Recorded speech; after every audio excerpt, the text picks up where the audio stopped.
Welcome to ज्ञानस्टी classes. आप सभी का स्वागत है ज्ञानस्टी क्लासेस में। सो गाइज, ये जो वीडियो है ये उन लोगों के लिए है जो अभी एनटीए के द्वारा पीएचडी का एंट्रेंस टेस्ट देने के बाद वेट कर रहे हैं अलग अलग यूनिवर्सिटी के एंट्रेंस टेस्ट का या अलग अलग यूनिवर्सिटी में एडमिशन लेने के लिए। सो जो सबसे पहली यूनिवर्सिटी है जवाहरलाल नेहरू यूनिवर्सिटी, इन्होंने कल अपना एप्लीकेशन जो फॉर्म था वो रिलीज किया है। So inviting online admission for PhD programme 2023 and 2024। इस नोटिफिकेशन को हम समझेंगे डिटेल में। सबसे पहली बात गाइस ये है कि ये जो एप्लीकेशन है ये किन लोगों के लिए है। अगर आपने पीएचडी का टेस्ट दिया था, कौन सा, सीबीटी मोड पे एनटीए के द्वारा जो कंडक्ट किया गया था, ये टेस्ट अगर आपने दिया है तो ही आपके लिए ये वीडियो काम का है। इसके अलावा अगर आपने कोई भी, आपको फेलोशिप मिलने वाली है या मिल रही है या आपको नेट पास है, आप जीआरएफ पास है, तो भी आपके लिए वीडियो काम का है। तो चलिए देखते हैं।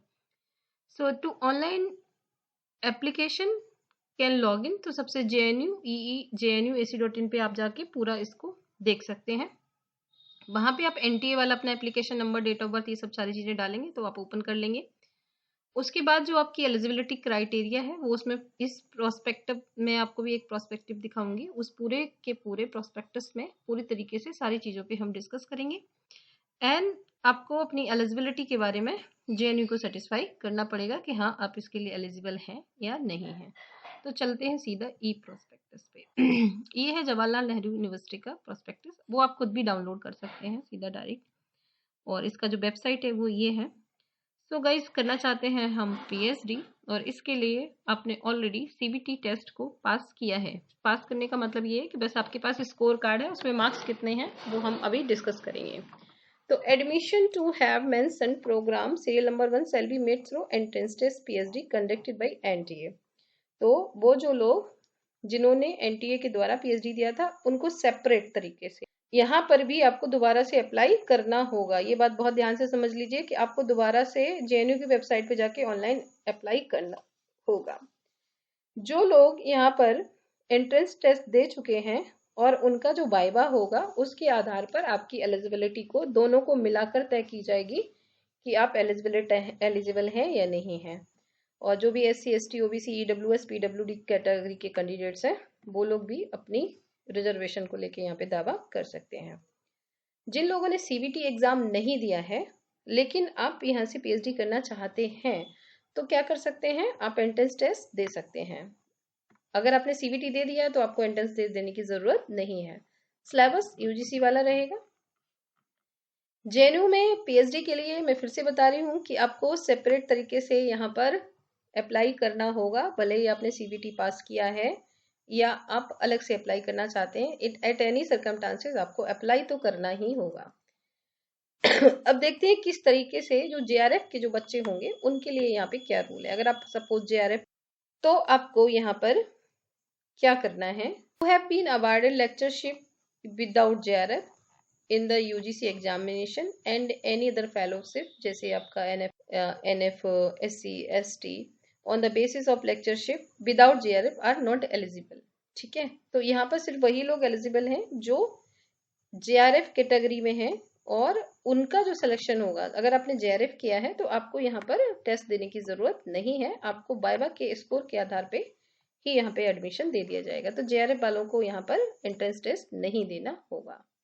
इसके अलावा जो इंजीनियरिंग वगैरह के छात्र हैं, जो गेट वगैरह जिन्होंने क्वालिफाई किया है, बाकी रूल्स।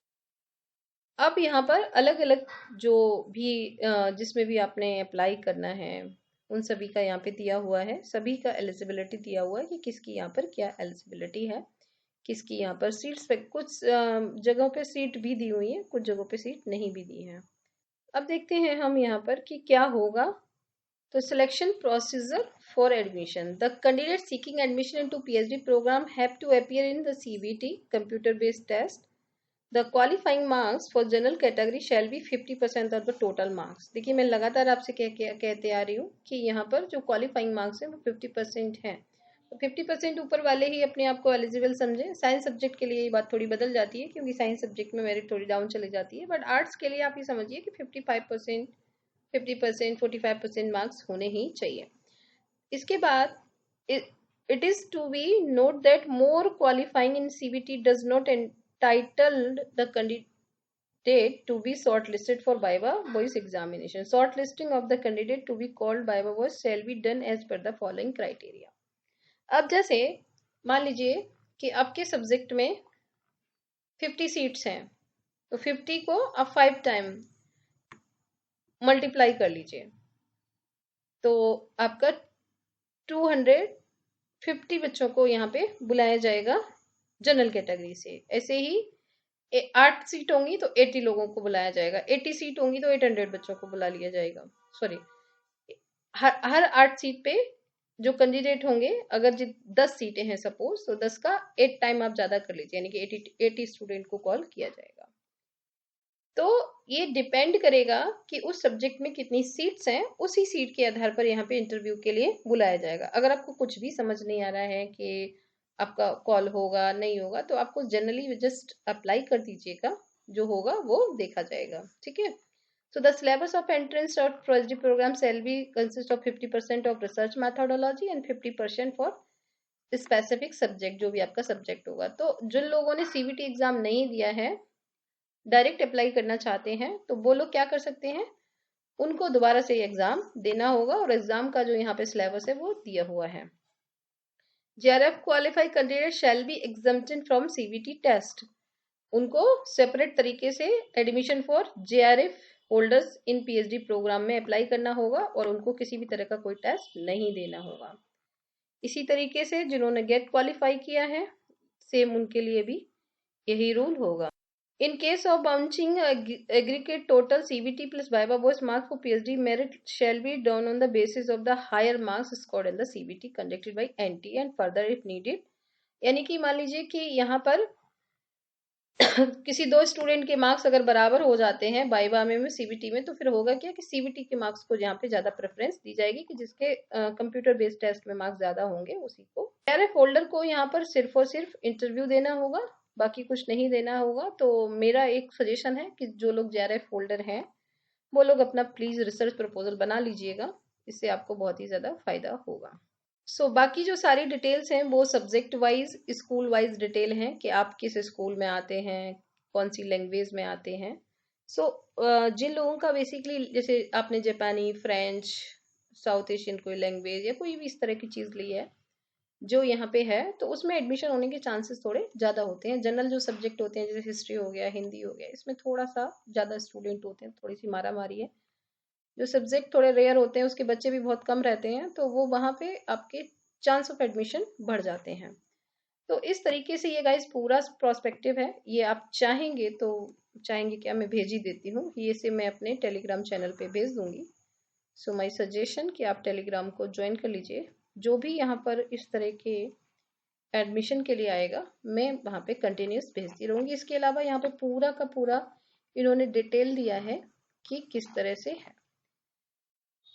अब देखते हैं हम यहाँ पर सीट्स की बात करते हैं कि किस सब्जेक्ट में कितनी सीट्स हैं। तो आप जानते हैं कि JNU में सीट इतनी ज़्यादा नहीं होंगी, फिर भी हमारा काम है देखना, तो हम जरूर एक बार नज़र देख लेते हैं कि किस सब्जेक्ट में JNU में कितनी seats. PhD through entrance examination, तो एंट्रेंस एग्जामिनेशन की बात करें तो यहाँ पर अगर हम सिर्फ लैंग्वेज की बात करते हैं तो लैंग्वेज में काफ़ी कम सीट्स हैं, किसी किसी में तो 0 भी हैं, आप देख सकते हैं। एंशिएंट हिस्ट्री में 2 सीट हैं, मेडिवल हिस्ट्री में 1 सीट है, मॉडर्न हिस्ट्री में 2 सीट्स हैं। मेरिट बहुत हाई जाने वाली है कुछ सब्जेक्ट में। तो इस तरीके से ये सारी जो सीट्स हैं वो यहाँ पर गाइस दी हुई हैं। मेरा सजेशन है आपको कि आप प्लीज़ इस प्रोस्पेक्टिव को अच्छे से पढ़ लीजिएगा, अच्छे से देख लीजिएगा, और यहाँ पर सारी चीज़ें ढंग से दी हुई हैं। इसके लिए आपको करना कुछ नहीं है, आपको मेरा ये टेलीग्राम चैनल में दिखा देती हूँ, ये टेलीग्राम चैनल को ज्वाइन करना होगा, इस पे मैं आपको ये भेज दूंगी। और अगर नहीं करना चाहते हैं ज्वाइन तो ओके, आप JNU की वेबसाइट पे जाके भी इसको डाउनलोड कर सकते हैं। तो आपको क्या करना है, ज्ञानश्री क्लासेस का लोगो है, इसको देखकर टेलीग्राम में ज्ञानश्री सर्च करेंगे तो आपको ये मिल जाएगा, जहाँ पे मैं आपको कंटिन्यूस इस तरह के नोटिफिकेशंस को और चीज़ों को अवेलेबल कराती रहूँगी। So thank you so much guys and wish you all the best. किसी भी तरह की कोई हेल्प चाहिए या आपको कुछ भी इशू है समझने में तो ज़रूर लिखें। Thank you so much.